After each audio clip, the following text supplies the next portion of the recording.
Even in Hollywood, not all fairy tales end happily. Michael J. Fox, the famous actor who played Marty McFly in Back to the Future, is live proof. This video tells the amazing story of a star who became famous very quickly and then got a terrible diagnosis that still affects him today. As you can see, Michael J. Fox's life has been full of adventures from the start. Because his dad worked a lot, Fox's family moved around a lot after he was born in Edmonton for work. When his dad retired, they finally made it to a land near Vancouver, but sadly, he died in 1990. Fox started acting when he was young, and at age 16, he got the lead part in the Canadian TV show Leo and Me. By age 18, he was living in Los Angeles to follow his Hollywood dream. He worked hard in the late 1970s and early 1980s, appearing as a guest star on TV shows like The Love Boat and Lou Grant. These jobs made him get noticed in the business and gave him useful experience. One of his early big breaks came when he played a friend of the main characters on the TV show Family. It showed off his playing skills and showed that he could do more than just funny movies. Another big part was in Palmerstown, USA, a show that took place during the tense Great Depression and was based on real events. Fox talked about an important subject here. He became even better known as a young actor with ability who could do more than just funny stuff. These early years were like building blocks for his big break in Hollywood. In 1988, Fox gets married and even stays in Vancouver for a while. But then he gets his big break. A producer named Ronald Shedlow finds him and puts him in a TV movie in the United States called Letters from Frank. This is where things get interesting. He was first given the name Michael Fox, but then he learned that there was already an actress with that name. He writes in his book about how funny it was to try to come up with a new stage name. Luckily, he got the idea for Michael J. Fox from one of his favorite players, Michael J. Pollard. As a joke, he says that the letter J stands for genuine or genius, but whatever it means, it has become a permanent part of his legendary character. But there was a bad side to fame. Fox got a little too caught up in the perks of fame as his career took off. Think about how hard it would be to live up to that public image while playing these crazy characters on screen. It's easy to see why things went crazy for a while. Fox has talked about a time when he hurt himself by abusing drugs. His wife Tracy Pollan found him passed out after a night of heavy drinking. That was the start of the change. Fox had to face the music after this harsh wake-up call. He knew that his drugs were hurting more than just him. They were hurting the people he loved. Tracy's love and help saved my life. Some days he didn't believe in himself, but she did. That was the first step in his healing. It wasn't easy to get clean. Even though he made mistakes and lost things along the way, Fox was set on getting his life back on track and facing his problems.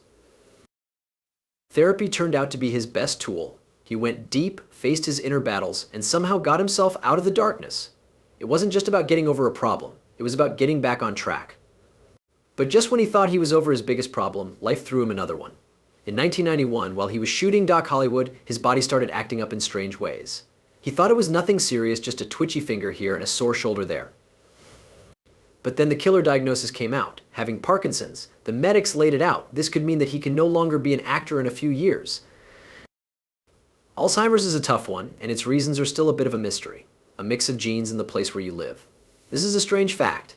Besides the cast and team of the first show, Leo and Me, at least 4 other people got Parkinson's early.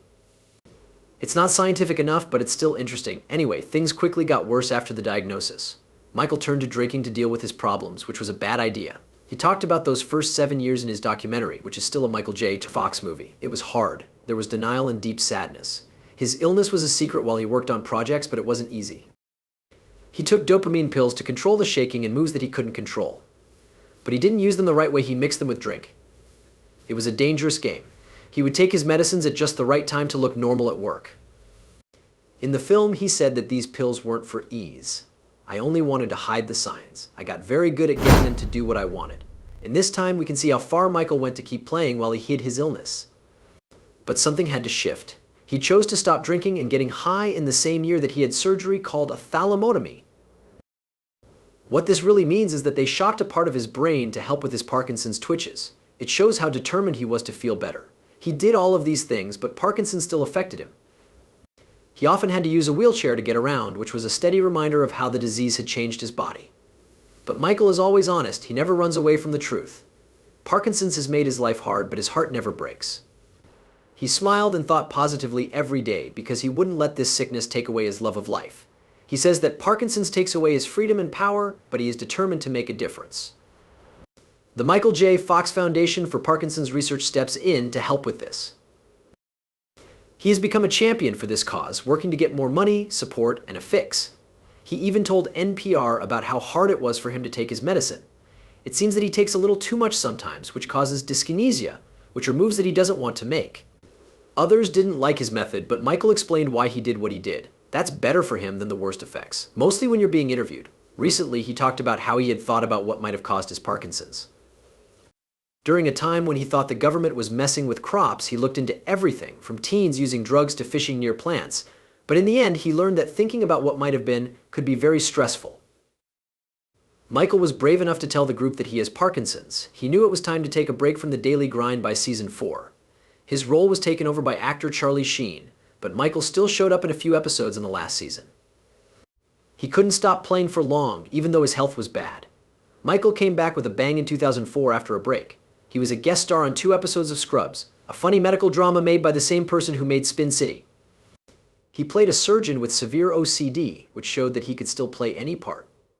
In 2006, Michael's return to TV kept going strong. He got an important part on Boston Legal as a lung cancer patient. His acting was so great that it got him nominated for an Emmy. It showed what a strong man he was even though he had Parkinson's. In 2009, Michael made another unforgettable showing on the TV show Rescue Me.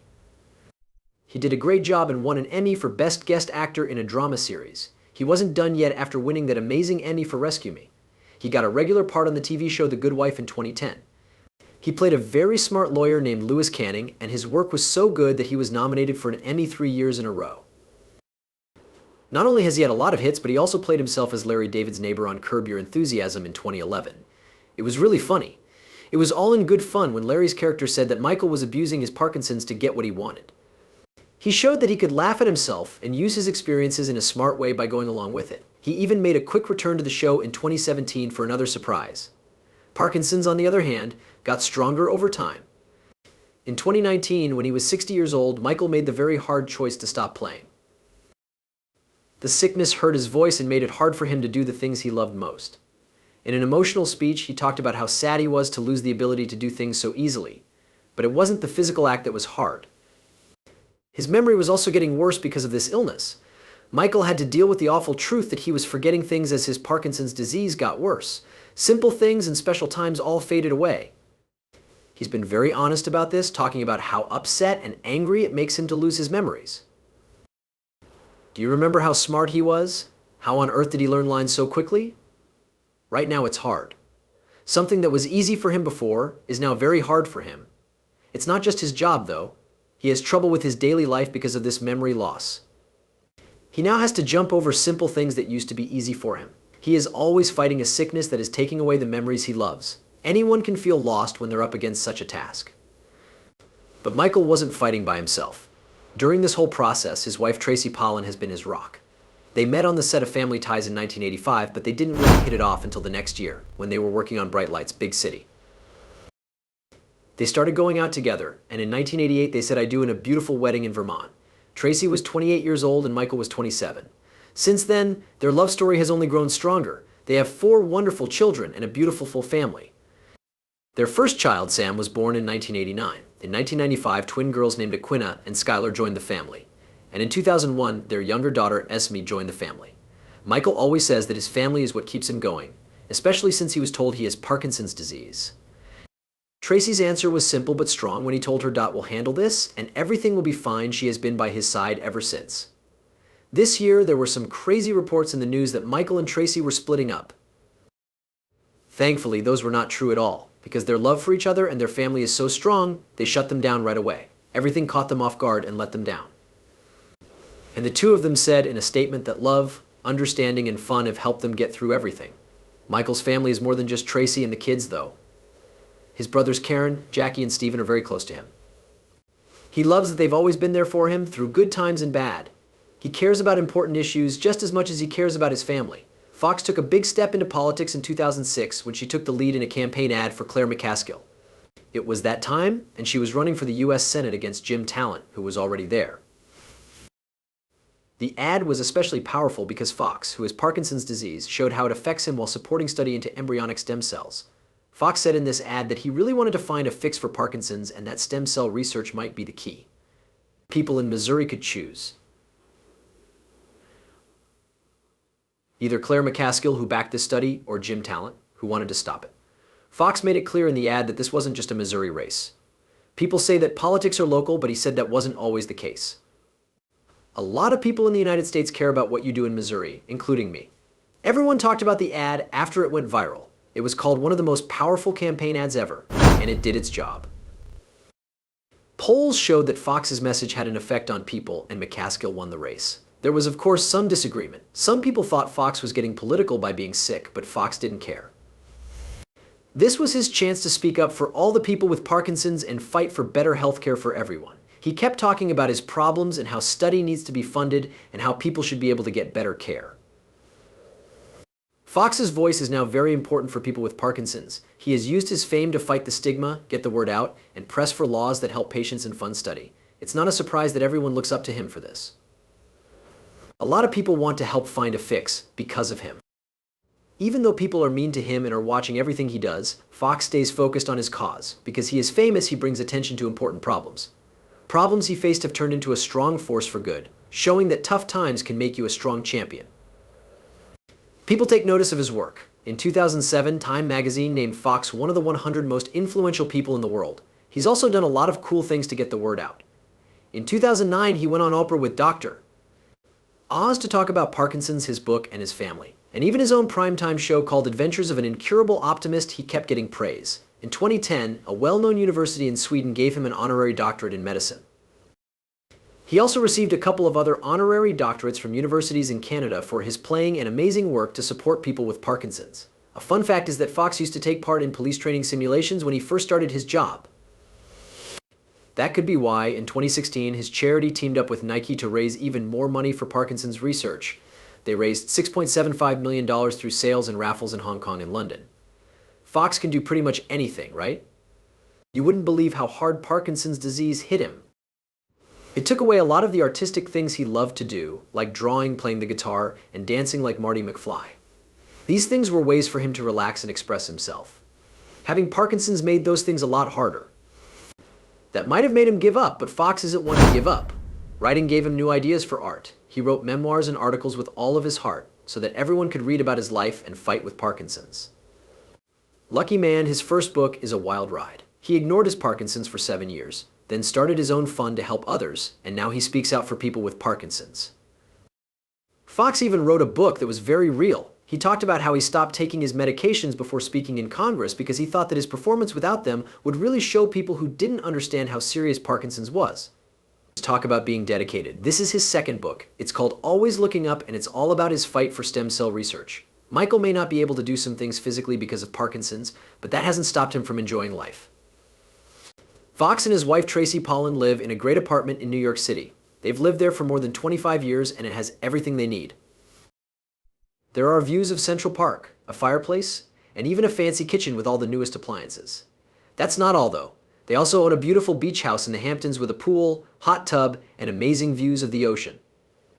Talk about taking it easy. They even have a big house on Long Island, a pool, tennis court, and home theater. Also, what about the Montana Ranch? Fox gets away from the city to this beautiful 80-acre land.